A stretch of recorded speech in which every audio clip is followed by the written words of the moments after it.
Hello friend, कैसे हैं आप लोग। मुझे पूरा उम्मीद है कि आप लोग अच्छे होंगे, स्वस्थ होंगे। आइए, आपका वेलकम है अपने यूट्यूब चैनल बिहारी मैथ में। जैसा कि मैं आपके सामने फिर से पूरी एनर्जी और विश्वास और ईमानदारी से अपने नेक्स्ट क्लास की ओर उपस्थित हुआ हूं। और जैसा कि मैं उससे पहले आपको ये बताना चाहता हूं कि पिछले वाले क्लास में हम लोगों ने समानांतर पदों को योग से रिलेटेड बहुत सारे ऐसे क्वेश्चन थे, ऐसे सवाल थे जो हमने हल किया था। और मुझे उम्मीद है कि आपने भी भली भांति सारे सवाल को देखा होगा, समझा होगा और उससे रिलेटेड और भी क्वेश्चन को प्रैक्टिस किया होगा। ठीक है, तो आज हम लोग जो समानांतर पदों का योग है, जो एपी से रिलेटेड जो जितने भी क्वेश्चन हैं, सारे क्वेश्चन का आज एंड पॉइंट है। यानी हम कह सकते हैं शॉर्ट वर्ड में, तो आज पूरी तरह से जो चैप्टर एपी है, समानांतर पदों का जो योग है, आज पूरा एंड हो जाएगा। फिर हम लोग कल जो है एक नया चेहरा देखने को मिलेगा, हम लोग को एक नया जो है चैप्टर देखने को मिलेगा और वह चैप्टर भी काफी इंटरेस्टिंग होगा। तो आइए, आज हम लोग देखने जा रहे हैं कि जो बचा खुचा जो क्वेश्चन है हमारे एनसीईआरटी वाले बुक में, जो क्वेश्चन बच गया है, आज सारे क्वेश्चन पर हम लोग एक्सप्लेन करेंगे। कल हम लोगों ने देखा था कि बहुत सारा ऐसा क्वेश्चन मिला था जो पूरी तरह से पूरी तरह से जो बेसिक के मामले में भी कुछ अलग था, वहां पर भी कुछ हम लोगों ने डिफरेंट क्वेश्चन से सामना करना पड़ा था। और काफी अच्छे ढंग से, काफी अच्छे अंदाज में, काफी बेसिक नॉलेज देते हुए, एक अच्छा कंसेप्ट देते हुए मैंने आपको अच्छे ढंग से समझाया था। और आप भी भली भांति समझने में किसी तरह का कोई भी प्रॉब्लम आपको नहीं हुआ होगा, जहां तक मेरा उम्मीद है, मेरा विश्वास है। ठीक है, आइए आज हम लोग जो पढ़ने जा रहे हैं वो क्वेश्चन देख लेते हैं कि एंड पॉइंट क्वेश्चन का क्या क्या है। आज वो हम लोग कंप्लीट कर लेंगे। ठीक है भाई एम बहनों, तो आइए स्टार्ट करते हैं। आज हम की बुक पता ना क्या हो गया, इसलिए आज इसका कॉपी में ही लिख रखे थे, वही क्वेश्चन को आज हम आपके सामने लाते हैं। आज जो क्वेश्चन पढ़ेंगे वो समानांतर पदों के योग से रिलेटेड जो बात होगी वो क्या होगा ना भाई मेरे, कि वो जो रहेगा वो लैंग्वेज पर आधारित क्वेश्चन रहेगा। जिस तरह से टीएन लैंग्वेज पर देखा था, सुब्बा राव से रिलेटेड बात हम लोगों ने देखा था, उस क्वेश्चन को एक सीरीज में लाया था, उस पर फिर जो आगे उसका एक्सप्लेन किया था, फिर आंसर की ओर गया था। उसी तरह से आज समानांतर पदों के योग से रिलेटेड भी कुछ लैंग्वेज वाले क्वेश्चन मिलेंगे। तो आइए वैसे क्वेश्चन को हम देखते हैं कि आज है क्या। ठीक है, आइए सबसे पहला क्वेश्चन स्टार्ट करते हैं। उससे पहले मैं एक बात फिर से आपको याद दिलाना ये चाहता हूं कि माइंड में किसी भी तरह का बोझ हो, माइंड में किसी भी तरह का टेंशन हो, अगर माइंड जो है बिल्कुल जो है मतलब भरा हुआ हो सारी बातों से, बेकार वाली टेंशन से, तो कुछ पल के लिए 40 मिनट 50 मिनट के लिए प्लीज हाथ जोड़ से आपका मेरा अपील है आपसे कि उसे हटा दें, साइड में रख दें और मेरे साथ बने रहें, अपने फ्यूचर के साथ बने रहें, अपने मैथ प्लान के साथ बने रहें, आने वाले 2023 एग्जाम के साथ बने रहें। ठीक है, तो आइए हम लोग स्टार्ट करते हैं। क्वेश्चन क्या कहता है कि संख्याओं की उस सूची का प्रथम 24 पदों का योग ज्ञात करें। क्या क्वेश्चन कहता है कि संख्याओं की उस सूची का प्रथम 24 पदों का योग ज्ञात करें। 24 पदों का क्या याद करें भाई मेरे, योग ज्ञात करें। आगे क्वेश्चन कहता है योग ज्ञात करें यदि एनवा पद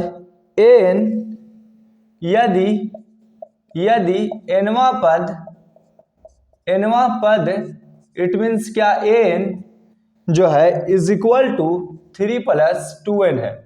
3 प्लस क्या है, 2n है, 2n है।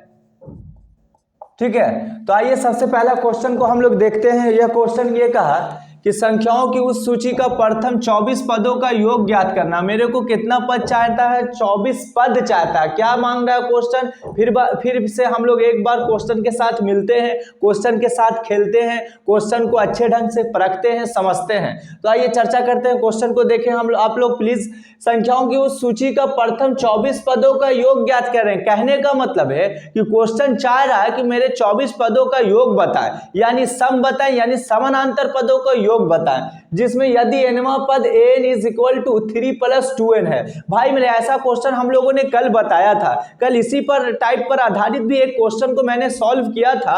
शायद आप, मुझे उम्मीद है कि आप अच्छे ढंग से बना दोगे इसे भी। अगर वो कंसेप्ट आपको याद होगा, वो कंसेप्ट अगर माइंड में कहीं ना कहीं दौड़ता होगा तो इसे भी आप आसानी से आंसर तक दौड़ा दोगे, ठीक है। लेकिन हम वो सारी चीज को भूलते हुए हम एक बार फिर से एक नए अंदाज में, एक नए मूड में, नए एनर्जी में हम लोग फिर से इसे बनाना स्टार्ट करते हैं, और जो है ताकि हमारा प्रैक्टिस और भी अच्छा हो जाए, ठीक है। ये एनसीईआरटी का क्वेश्चन एग्जाम में आने वाले ऐसे क्वेश्चन ज्यादा चांसेस बने रहते हैं। कहता है क्वेश्चन संख्याओं की उस सूची का प्रथम 24 पदों का योग ज्ञात करें जिसका nवां पद यानी n is equal to 3 + 2n है। तो भाई मेरे 24 पदों का योग ज्ञात करना है, तो वहां पर योग का कंसेप्ट ये कहता है कि Sn, और Sn का सूत्र ये कहता है कि n/2 × 2a + n - 1 × d होता है, ठीक है। इतनी बात तो समझ में आ गया होगा।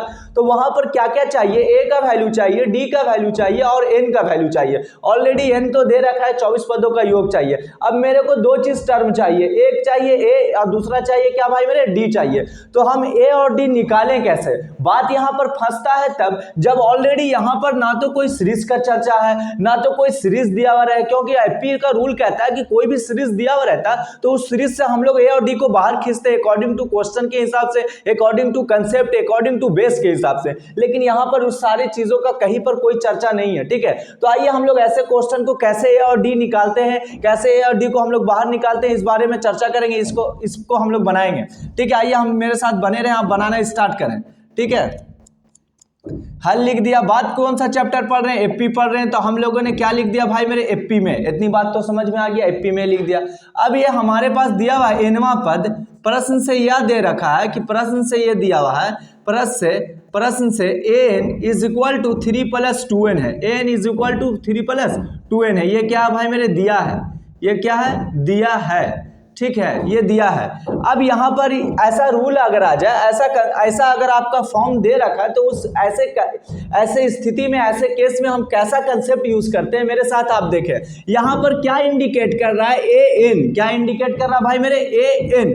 तो an का मतलब ये हुआ भाई कि आप ऐसा मत समझो कि ये nवां पद बता रहा है, ऐसा कुछ भी नहीं है। यहाँ पर कहने का मतलब ये हुआ कि जिस तरह से हम लोगों ने कल वाले क्वेश्चन को पढ़ा था कि a1, a2, a3, an तक कोई एपी की एक सीरीज दिया हुआ है, एक या सूची है, तो वह सूची यह दर्शाता है कि यहाँ पर ये जब n का वैल्यू 1 रखा, जब n का वैल्यू 2 रखा, जब n का वैल्यू 3 रखा, तो वहां पर हम इसके सहायता से एक सीरीज का निर्माण करते हैं, एक एपी की सूची को बाहर निकालते हैं। ये कंसेप्ट कहता है, ना कि ये nवां पद को डिनोट करता है। इतनी बात तो समझ में आ गया होगा। तो जब इतना बात समझ में आ ही गया तो फिर बचा कुछ भी नहीं। यानी हम क्या कर सकते हैं आगे प्रोसेस में कि यदि n बराबर अगर 1 है तो उसके कंसेप्ट में क्या हो गया, a1 इज इक्वल टू, जहां पर भाई मेरे n दिख रहा वहां पर आप 1 पुट कर दो, 2 × 1, यहाँ पर हो गया 3 + 2 इज इक्वल टू कितना हो गया भाई मेरे, 5 हो गया। यानी a1 या डिनोट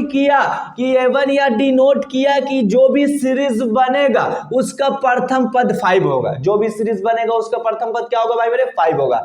अब यदि फिर एक कंसेप्ट और लेते हैं कि यदि n बराबर, अब हम लोग 2 रखते हैं, तो उस स्थिति में क्या होगा, a2, यहाँ पर n का वैल्यू अगर 1 रखा तो 1 दिया, n का वैल्यू 2 रख रहे हैं तो यहाँ पर भी क्या देंगे, 2 देंगे। अब a2 हो गया तो 3 + 2, जहाँ n है वहां पुट कर दो, तो ये हो गया 3 + 4 हो गया भाई मेरे, 3 + कितना हो गया, 4, 2 दूनी 4, 4 3 कितना होता है, 7 होता है। यहाँ पर पता ही चला कि इस सीरीज का दूसरा जो पद है, दूसरा जो टर्म है वो पता कर लिया, 7 पता कर लिया। इसी तरह से 2-3 टर्म हम पता कर लेंगे। इससे क्या होगा कि आसानी वे में ज्ञात हम कर सकते हैं ए और डी को, और ये बता सकते हैं कि दिया गया जो कंटेंट है और जो हम एन और एन का वैल्यू 1 2 3 ले रहे हैं, और वहां पर जब इसके फॉर्म में जब पुट कर रहे हैं तो पुट करने के बाद जो मतलब आंसर आ रहा है, यानी जो इसका संख्या बच रहा, 5 बच रहा, 7 बच रहा, वह एक सूची का निर्माण कर रहा है कि नहीं कर रहा है। यदि सूची का निर्माण कर रहा है तो वह सूची एपी को दर्शाता है कि नहीं दर्शाता। यदि बाय द वे एपी को अगर वो दर्शा देता है तो बाकी खेला खत्म हो गया, बाकी हम मैथ के आंसर तक पहुंच गए, मैथ के लास्ट पॉइंट तक पहुंच गया, ठीक है। अब यहां पर a2 का वैल्यू 7 आ गया। यदि n का वैल्यू हमने क्या लिया, 3 लिया, तो भाई मेरे क्या होगा कि a3 यहां पर 3 हो गया, 2 हो गया, प्लस ये 3 मल्टीपल 3 हो गया, जहाँ पर n दिख रहा है वहाँ पर हम उसके वैल्यू को पुट कर देंगे। ये 3 दूनी क्या हो गया, यहाँ पर एक स्टेप और चलते हैं, 3 दूनी 6 हो गया, यानी 6 3 9 हो गया। अब इतना तक 3 टर्म तक हम निकाल लेते हैं। तो 3 टर्म पर निकालने से पता एक चलता है, हम पाते हैं कि यहाँ पर कुछ लैंग्वेज लिख देंगे। हम पाते हैं कि अगर मेरा लिखने का तरीका इस अंदाज में होगा, हम मैथ को बिल्कुल अगर रिटेन कर रहे हैं तो हम अच्छे ढंग से राइट करें उसको। जब अच्छा कंसेप्ट में हम राइट करेंगे तो सामने चेक करने वाला जो मेरे टीचर होंगे वो काफ़ी अच्छे ढंग से बिल्कुल जो है मतलब खुशी खुशी जितना मार्क्स मिलना चाहिए, जितने के हम हकदार हैं, वो हमें देने में किसी तरह का कोई उनको घबराहट नहीं होगा, ना उन्हें किसी तरह का कोई टेंशन होगा। इस तरह से मैं बार बार कहता हूं कि क्वेश्चन आप बनाओ तो ऐसा बनाओ कि दिखे कॉपी आपका बताए कि हम कुछ मैथ बनाया है, कॉपी ही कह दे कि हम मैथ में कुछ जानते हैं। ठीक है, तो इसी तरह से हम पाते हैं कि n बराबर 1 2 3 डॉट डॉट का मान रखते हैं तो a1, a2, a3 dot dot n से एक एपी की सूची बनती है। एपी की क्या बनती है भाई, सूची बनती है। ठीक है, एपी की सूची बनती है। अब यहाँ पर जब जैसा मैंने प्रोसेस बताया कि जब n का वैल्यू 1 2 3 रखें या और भी आगे आप कोई भी मान रख सकते हैं, लेकिन क्या होता है कि हम थोड़ा सा कंसेप्ट हम थोड़ा सा वहाँ पर क्या होते हैं कि काम कम करते हुए भी हम जो है आसानी से हम अगले को बता सकते हैं कि अगला रिजल्ट हम क्या लाने वाले हैं। ठीक है, तो यहाँ पर हम लोग 3 टर्म तक ही निकाला और वहाँ पर निकालने के बाद क्या a1 a2 a3 से n से एक एपी की सूची बनती है। वह इस प्रकार है, वह क्या इस प्रकार है, वह क्या है भाई मेरे, वह इस प्रकार है, वह इस प्रकार है। क्या है, तो यहाँ पर पहला सूची तो 5 मिला मेरे। ठीक है, दूसरा सूची क्या मिला भाई मेरे, 7 मिला।